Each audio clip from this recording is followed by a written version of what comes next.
A mudança chegou e chegou com tudo. Se você ainda não me conhece, o meu nome é Vanessa Demarque, eu trabalho como oficial de justiça na Justiça Federal de São Paulo. Nesse vídeo e nos próximos vídeos que eu vou publicar em complementação a esse, eu quero falar sobre um assunto importantíssimo que é a publicação da Lei 14.195 de 2021. Que promete aí mexer com a vida de partes envolvidas em processos judiciais e também com o trabalho de advogados públicos e privados, magistrados, com o trabalho de servidores públicos e, em especial, com uma categoria em especial de servidores públicos, a dos oficiais de justiça. Diante da importância do tema, que eu reputo mais relevante até do que a modificação surgida em 1993, que trouxe aí a citação via postal como sendo a regra da citação em processos judiciais em trâmites no Brasil, eu resolvi elaborar um verdadeiro manual, totalmente gratuito e em formato de vídeos, aqui mesmo no canal Papo de Oficial do YouTube, para falar sobre toda essa significativa mudança trazida pela Lei 14.195 ao Código de Processo Civil. Então, se você ainda não é inscrito aqui no canal, se inscreve para você poder aí ser avisado dos meus próximos vídeos e compartilha aí com os seus amigos a quem esse vídeo possa interessar. Outra coisa super importante, pessoal, deixe aqui o seu comentário, dê a sua opinião, o que você acha de todas essas mudanças trazidas por essa lei. E mais, deixa também o seu like, que é bem importante para eu continuar aqui fazendo esse trabalho. Nesse primeiro vídeo, eu já vou falar sobre uma parte dessas mudanças. E se por acaso você ficar com dúvida aí de algum termo jurídico que eu usar aqui no vídeo, você pode também tirar dúvida em vários outros vídeos postados já aqui no canal Papo de Oficial do YouTube. São vídeos falando de várias questões jurídicas e também tem vídeos falando sobre a inovação no Poder Judiciário e também questões relacionadas às comunicações eletrônicas, tema que eu já estudo com bastante profundidade há muito tempo. Então vamos lá. Que lei é essa? A Lei 14.195 foi publicada no dia 26 de agosto de 2021 e ela trata aí de vários assuntos. Trata de abertura de empresas, trata aí de questões relacionadas à profissão de tradutor e intérprete, fala sobre proteção a acionistas, sobre obtenção de eletricidade. Vocês perceberam que essa lei aí é bem eclética, né? E ela trata também, e agora vem aí a questão que nos interessa, sobre a desburocratização societária e de atos processuais. Então, com relação ao tema que a gente vai falar, que é o de atos processuais, a gente percebe aí uma clara intenção da lei em desburocratizar. E onde que está isso? Está lá no capítulo 10, que foi chamado da racionalização processual. Atenção ao nome dado pela lei, racionalização processual.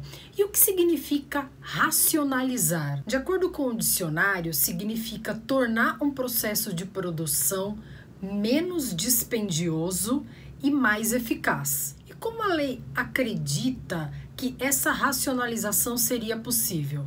Trazendo algumas modificações ao Código de Processo Civil. Vamos começar a falar delas. O artigo 77 do Código de Processo Civil fala sobre os deveres das partes, dos seus procuradores e daquelas pessoas que de qualquer modo participem de um processo judicial. Esse artigo 77, ele possui 6 incisos. Possuía, né?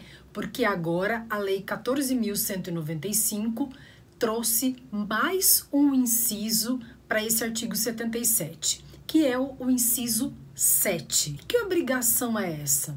A obrigação das partes é manter atualizados os seus dados cadastrais perante os órgãos do Poder Judiciário.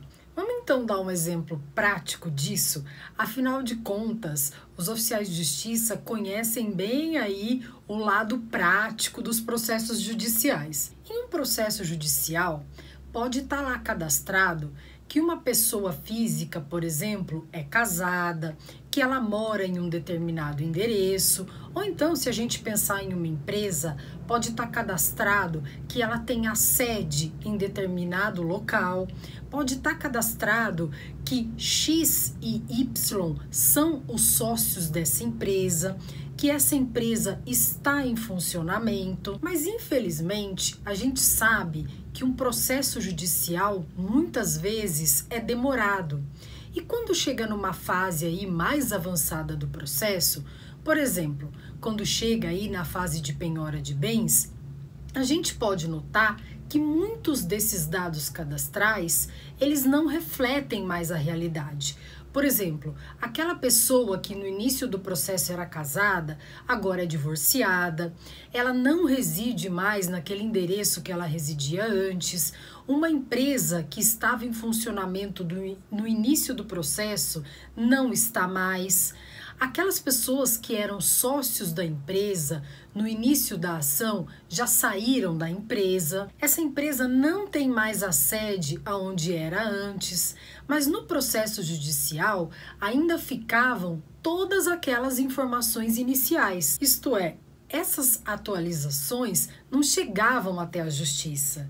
E pessoal, quem é oficial de justiça sabe, esses profissionais costumavam ver muito isso na prática. Daí então, essa importante atualização trazida pela Lei 14.195, incluindo o inciso 7 ao artigo 77 do Código de Processo Civil. Na verdade, a obrigação de manter endereço atualizado, ela já constava como um dever da parte no inciso 5 do artigo 77 do Código de Processo Civil. E esse inciso continua em vigor, mas o inciso 7, ele é muito mais abrangente, porque se refere de modo amplo a dados cadastrais e diz também expressamente que a finalidade é o recebimento de citações e intimações. Mas esse inciso 7 não para por aí não. Ele continua remetendo ao parágrafo 6º do artigo 246 do Código de Processo Civil, dizendo que as partes deverão manter atualizados seus dados cadastrais também nos órgãos da administração tributária para recebimento de citações e intimações. Mas aí vocês podem pensar, mas a administração tributária não é a justiça, não está falando do poder judiciário.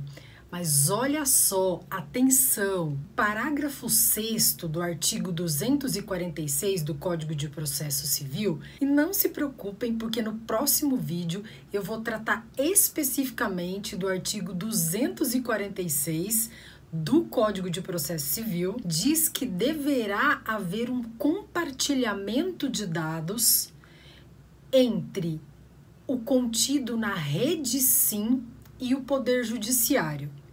E olha só, pessoal, o que é essa rede SIM? É um sistema que integra todos os processos e informações dos órgãos responsáveis pelo registro e pela inscrição das empresas no Brasil. Então, a Justiça passa a dispor de todas essas informações cadastrais, fazendo então com que os processos judiciais permaneçam com as informações cadastrais atualizadas, tá? E aqui, muito importante, pessoal, a gente está falando de pessoa jurídica. Mas como eu falei para vocês, a gente ainda vai falar mais sobre isso, porque tem várias mudanças aí relacionadas às pessoas jurídicas. Vamos seguir.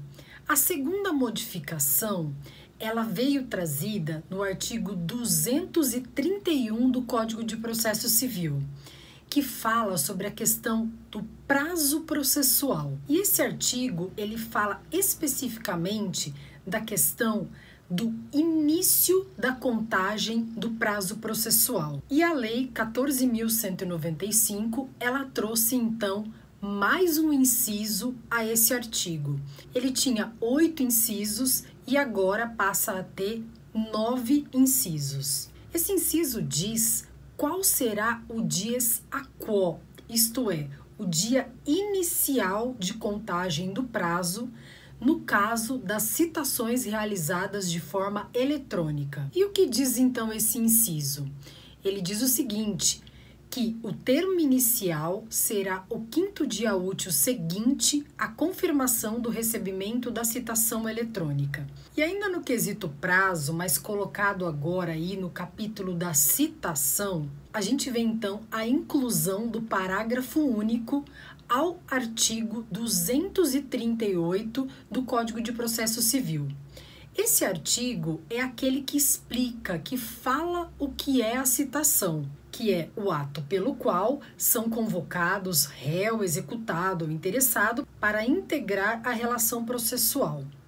A Lei 14.195 acrescentou um parágrafo, conforme eu falei para vocês, a esse artigo 238. O parágrafo único, determinando que a citação ocorra em até 45 dias da propositura da ação judicial. Pessoal, então nesse vídeo eu vou parando por aqui. Não se esqueçam, mais uma vez, de se inscrever aqui no canal para vocês serem aí avisados dos meus próximos vídeos.